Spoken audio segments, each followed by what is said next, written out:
I'm just gonna let them do whatever they want to do. I'm gonna let them figure it out on their own. They'll be good. That is negating your responsibility as their parents to train and equip them in the ways of the Lord.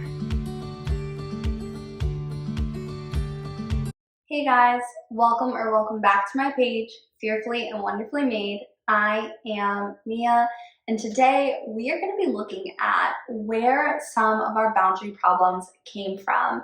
In the last video, we talked about different stages of child development, and in this video, we are going to focus a lot more on the different problems that arose during childhood, most specifically to do with our parents and their parenting styles, but also just stuff that happens throughout our childhood that changes and shapes the way that we view the world today. And typically, the earlier a problem happens, the more deep or the bigger the boundary problem is, because it was a seed that was planted that's had time to web its roots around literally everything in our lives. So today we're going to be looking into where they came from and how to unroot them. Now, the first of the parental issues is withdrawal from. Now, we did talk a little bit about this in the last video, so if you didn't watch that video, I would definitely recommend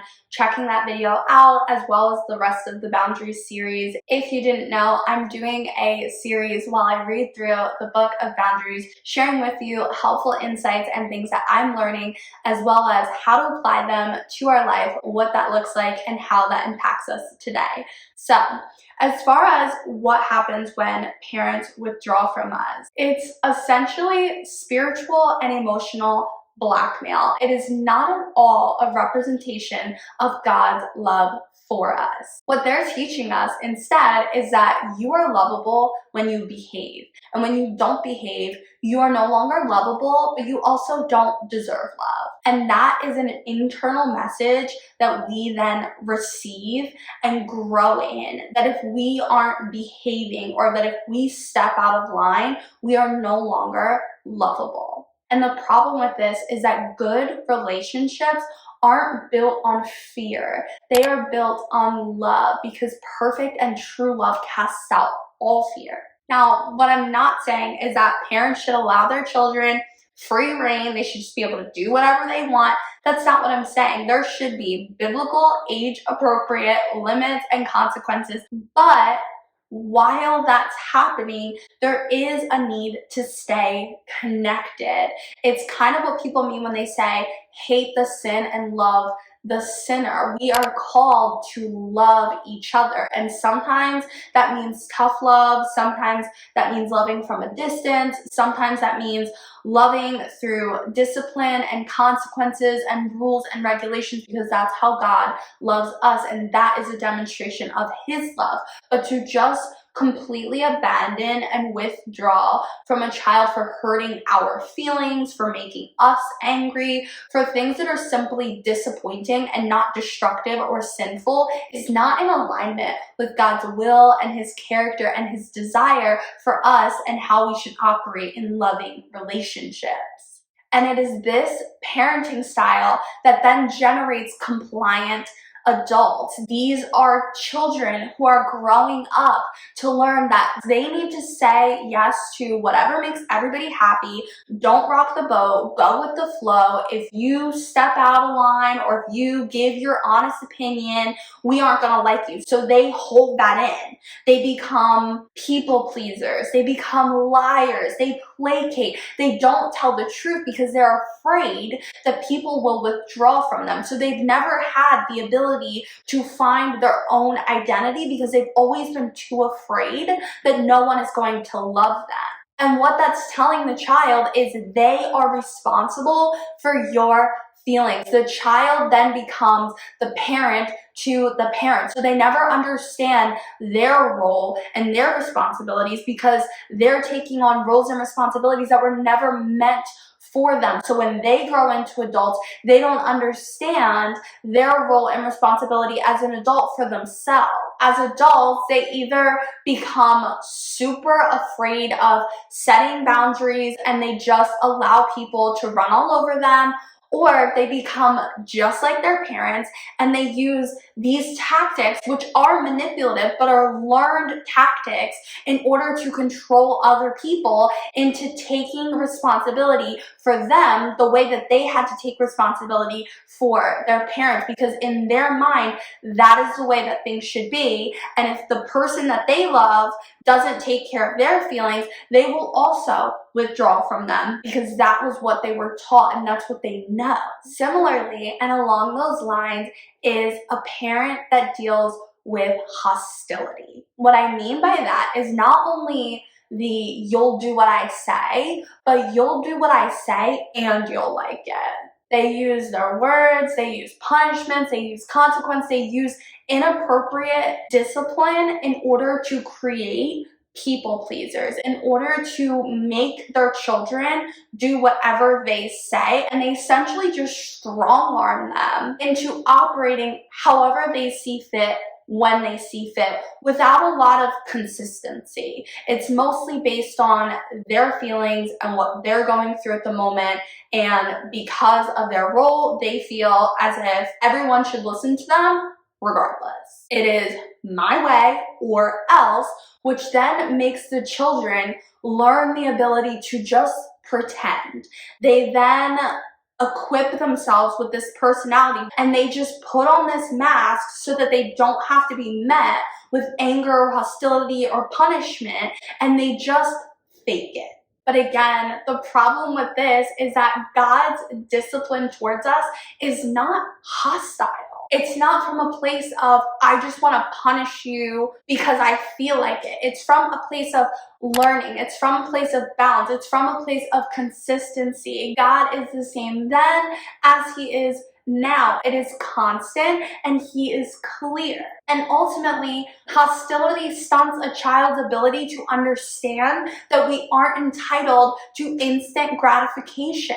Ultimately, it teaches children that they can't say or hear the word no because their parents didn't. Again, these children go one of two ways. They either enmesh themselves with another person and become super hyper dependent on them, or they then become just like their parents and become super controlling and manipulative and use their aggression to control the people in their lives. And these are chains we don't want to be continuing for generations. These are things we need to look back and to think and to say, you know what? That's what I dealt with and that will be no more. Today, the Lord has set me free from that. He doesn't want me bound to that. That is not something he gave me. That is not from him. And he is bigger than this and I can be free of this. I don't need to give that to my children. I don't need to pass that on. That chain stops today and it stops with me. Now, another form of emotional parental control is over control. And these are what are known as the protective parents who just want to protect their kid. But because they are so strict, there's too many rules, they don't allow space for freedom, for choice, for exploration, for the child to really develop an identity apart from that. Maturity is learned by constant use. If we never have the ability to use maturity because our parents are constantly stepping in, our parents are then interfering with our ability to grow, to mature, to do things for ourselves because mommy got it. Mommy's gonna handle it. I don't need to learn how to cook. I don't need to learn how to clean. I don't need to learn how to do my own laundry because mommy got it. And it's not doing your child any favors. Over-controlled children become hyper dependent. And they might not even realize it. It might not be super blatant, but they struggle with setting boundaries on themselves, but also with others. And this type of parenting also stunts their ability to be creative or to take risks because they're always used to having someone else to lean on. They're always used to somebody else grabbing their backpack and carrying it for them, that when they're left out in the world on their own, they don't even know how to stand on their own 2 feet. Whereas we read in Colossians, fathers, do not embitter your children or they will become discouraged. They will not have courage or faith in themselves to do anything apart from their parents. And we also read in Ephesians where it says, fathers or parents, do not exasperate your children. Instead, bring them up in the training and instruction of the Lord. We should be training and equipping our children in the way of the Lord, bringing them up to stand on their own 2 feet so that we are not constantly having to stand over their shoulder and speak for them and do things for them and be their spell check and be their autocorrect and be the one who does all the things for them. We want our children to grow up and to be mature individuals set out to the ends of the earth to be able to go and spread the word. Not with me standing right by their side, not with mommy telling you what to do, but independently, that they would be endowed with their own spirit, that they would have their own walk, their own journey, their own relationship with Christ, and not be controlled by their parents. Similarly, there are parents who just lack limits. Now, lacking limits and over control are kind of similar, but lacking limits is more of the parent who lets you stay out whenever, there are no curfews. If you spend all the money in your bank account and you're overdrawn, they just refund it. If you wreck one car, they get you another. If you rack up a bill, they're gonna pay it for you, and you don't really have to work for anything. You don't have consequences for anything. If you get in trouble, you're still going on vacation. There's just no sense of limits. There are no consequences for anything. You kind of just get to do whatever. And where there is lawlessness, there is the devil. The devil is there to raise your children. If you're not establishing what is right and what is wrong, who do you think is? You are then allowing other people the opportunity to speak into your children rules and disciplines and things that might not be from God. And ultimately, the Bible is very clear that when you don't discipline your children, you are essentially taking part in sending them to their death.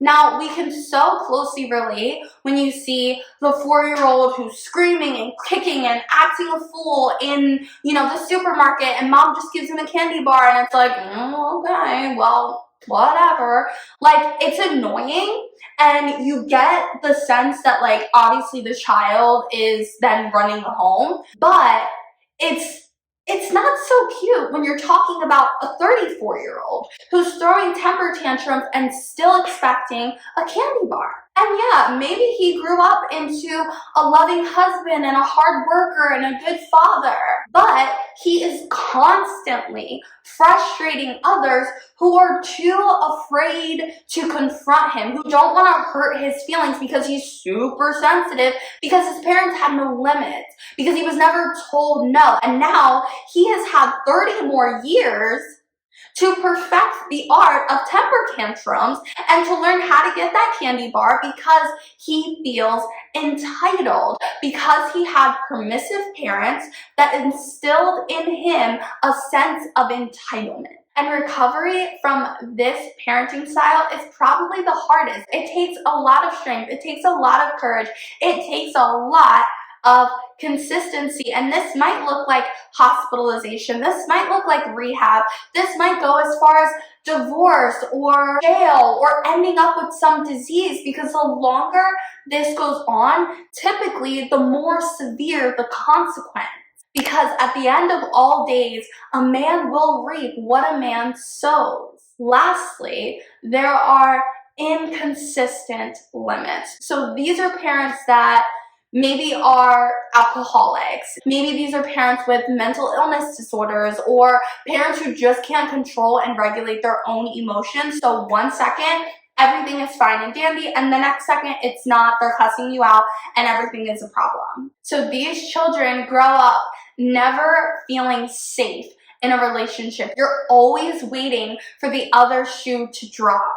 And again, You don't get a sense of understanding responsibility because you had parents who lacked maturity, who made you responsible for their feelings. These children then grow up to be adults who don't really understand who's responsible for what, who is responsible for anger, who is responsible for behaviors, who is responsible for choices. And ultimately, they get confused with what their responsibilities are, but also what the responsibilities of those around them are. So they are easily influenced and manipulated into being in situations they shouldn't be in, and into being in control of and responsible for things that they're not in control of and things that they're not responsible for. Now, outside of stuff that happens as far as our parents' parenting styles, there's also things that happen to us as children that don't really have anything to do with our parents. It's kind of just like one of those like bad place or wrong place, wrong time situations. And you can kind of think of it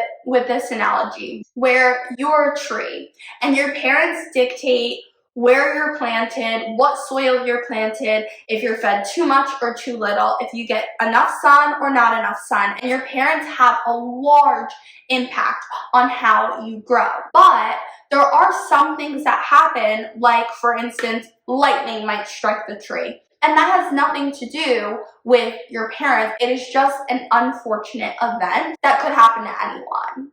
Now, maybe it has some to do with where your parents decided to plant you, but it's not something that is necessarily directly related to the way that they are nurturing you or the way that they are raising you. So, for instance, this could be some sort of trauma that is emotional, physical, mental, spiritual. It could have something to do with severe losses, maybe an accident. It could be something sexual. It could have been a financial hardship or a messy divorce or just stuff that comes up in our childhood that is traumatic. And trauma ultimately shapes the way that we are, the way that we see things. And when things that are traumatic happen to us at a young age, we are then endowed with two thoughts. One, we have no control over what happens to us. And two, that this world is not a safe place. And the problem with this is that God doesn't want us to move or to do things out of fear. He would rather us be bound up in love, that we would work together to heal one another, to help one another, to push one another, that we would open ourselves up to being vessels that God could use us to equip others, and that others could pour into us just as God pours into us, that we could overcome our traumas and that our story could be a testimony to others. And I don't know what you've been through. I don't know what trauma you have endured, but what I know is that God has saw me through some pretty traumatic things, some things that happened at a very young age, things that happened throughout me being a teenager. God saw me through so much. When I didn't see him, when I didn't feel him, when I didn't know him, when I hadn't given my life to him, I can look back and see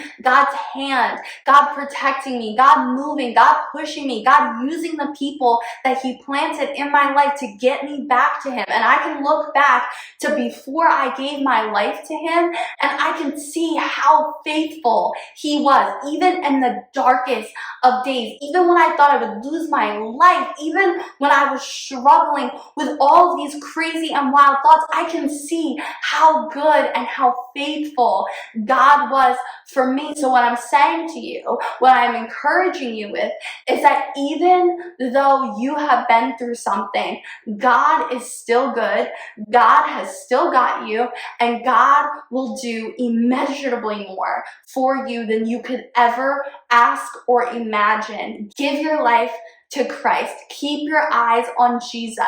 Don't worry about the storm. Don't worry about what's going on around you. It might be a traumatic thing that's happening right now, but I promise you, if you seek Jesus, if you keep your eyes on Jesus, do not doubt his loyalty and his love for you. Now, moving on from that, there are also just some things like our characteristic traits, and There are just some things about us that make boundaries a little bit harder, the way that we are wired, whether we are type A or we are more laid back, whether we are shy, whether we are extroverts. There are just some things that create different boundaries that other people might not deal with. And these are things that, you know, people will say like, oh, he's been like that forever, or oh, they came out of the womb acting like that, or oh, that's just Dave. But the thing is, we don't have to give into the way that our characteristic traits create boundary issues. If we're shy and that makes us compliant, we aren't bound to that. If we're more of an aggressor and that makes us a controller, we aren't bound to that. What we are bound to is understanding that I have a more meek spirit, and that makes me susceptible to being compliant. And I know that my God doesn't want that for me. So what I'm going to do is I'm going to mature in that. I'm going to grow out of that. I'm going to know myself. I'm going to know the traits that God has bestowed in me, and I'm going to develop some boundaries around them. I'm going to look at them not as stumbling blocks, but as a building brick, something that I would use for the foundation, understanding myself so that I can grow, not to utilize that as an excuse to dishonor and be disobedient to what the word says I should be doing. Which gives way to the last point, which is just our sinfulness. And that is a nature that was given to us from Adam and Eve, thanks guys, that we have inherited from them for generations, this resistance to humility, or to wanting to be controlled, or to wanting to control others, or to desiring to know all things. We lust after being in charge and not being accountable to anyone. And let me tell you, that's a generational chain that you can choose to break. You don't have to accept that from them. You can say, you know what? I'm not in charge. That's on God. I'm not in charge. I am not the writer of this story. My story has less to do with me and more to do with him. It's ultimately his story, not mine. So less of me and more of him. I do not give in to my sinful nature, because when I gave in to Christ, I was set free from that. So my challenge for you guys is to determine wherever your problems came from, what the roots are. I want you to get digging, and I want you to rip them out. You can't just snip a weed right at the top. You need to get in there, and you need to start digging around, and you need to figure out where these roots are coming from and what they're affecting. We need to find the source. And then once we've removed them, we need to replace that with the true source, the one source that actually gives life. So if you made it this far in the video, make sure to drop down below and comment a little backpack emoji. If you like this video and you like this video series, don't forget to smash that like button and subscribe to my page, and make sure notifications are on so I do post at least 2 videos a week. But until then, be blessed, and I'll see you guys next time.